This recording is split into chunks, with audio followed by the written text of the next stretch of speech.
Okay, so this first one is just going to be just a white background piece. Let me show you here. Okay, and then I have I have a hand woven scarf that is a really beautiful texture here, and it has a little bit of a tassel. And then I have these vintage ribbons. I'll show you here. So what I'm doing here is it's going to be lined on the bottom and then also lined at the top. And what I'm going to do is I'm sewing this here, and then I'll flip it over so that the seam is hidden inside.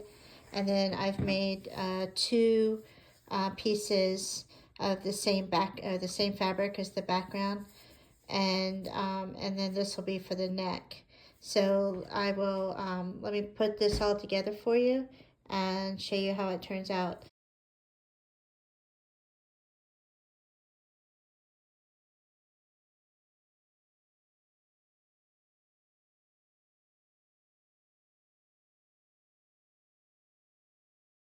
This right here is going to come down, and so you can see how pretty that edge is, and then I have it on the same down on the bottom here, and I'm going to bring this around. See here?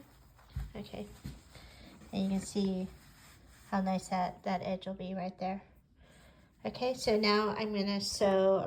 I can sew these down, and then I have that encapsulated. The seam is encapsulated on the inside of that, and then I just have a really nice edge here. And then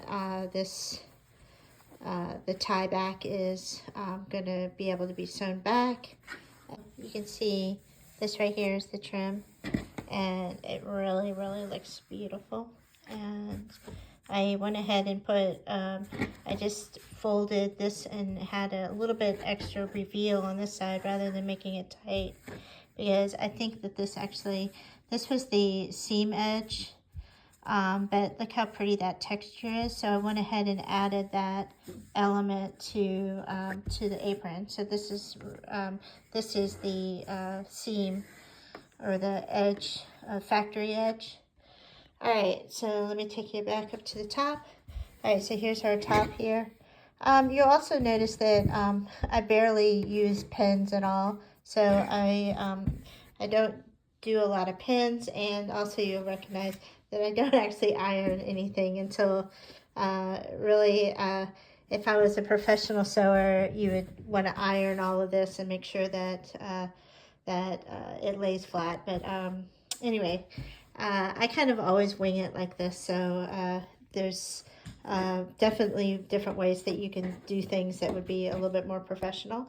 But okay, so now what I'm going to have to do is I have my two ties here, and what's interesting about this fabric is that there is this back fabric here has a stretch to it. So I have this right here. I made these ties so that it has the stretch going with the ties. I need to sew the edge here and get all of this sewn underneath, and hide the seam here.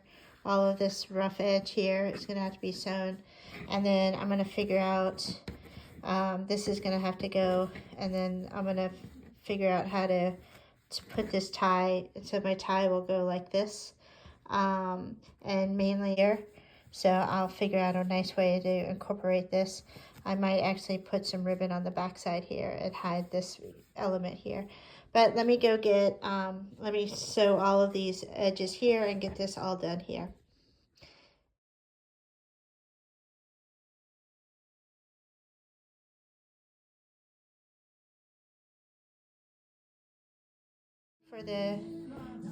For the ties here was I literally put another piece of ribbon behind, and then sandwich this in between here, and this is really nice. It's all sandwiched in right there.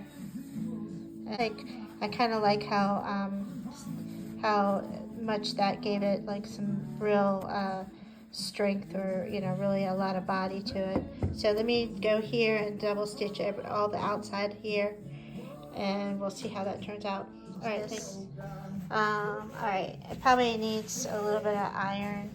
And one of the other things I think that, and anyway, the tie is a little, this tie comes out this way, and then the tie on the other side comes out a little bit straighter here.